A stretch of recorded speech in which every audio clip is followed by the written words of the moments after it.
How are you guys? This is the first installment of our staff circuits, but anyone can do them if they really want to. Nice and simple. We're starting off with goblet squats, incline dumbbell bench, inverted row or TRX row, Arnold press, goblet reverse lunge, and then finishing with a plank. With our goblet squats, it's very important that we flex at the hip before we flex at the knee, sticking that bum out, keeping the back nice and straight, and our feet stay nailed to the floor. If you've ever seen how they make wine or they're crushing grapes under their heels, you want to imagine that you're doing a similar thing. Get yourself rooted to that ground. Let me see no daylight between your feet and the floor. Next up, we have an incline dumbbell bench press. So shoulder blades pinned back, completely retracted onto the bench. Deep breath in as those weights come down to our chest, and exhale on the way up. That is also going to be 10 reps. With our next exercise, we have two options. This inverted row will be a little bit harder.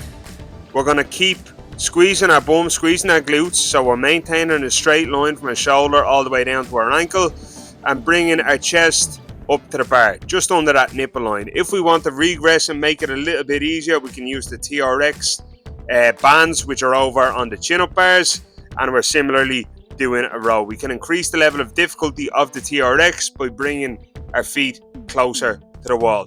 But should you find that inverted row too difficult, the TRX row is a great option.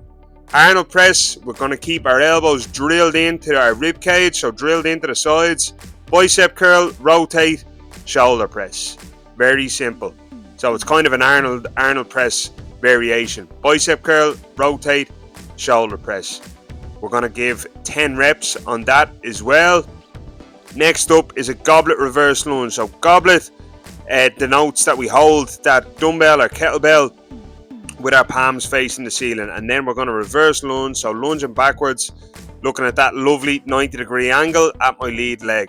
If we were to imagine that there was a wall on the outside of my working leg, so the leg that's out in front, keeping my knee in contact with that wall, so I don't want my knees to cave in. And finally, finishing up with the old but gold plank. Straight line, shoulder down to our ankle, solid as a rock, not shaking like a leaf. So there you have it, staff circuit 1.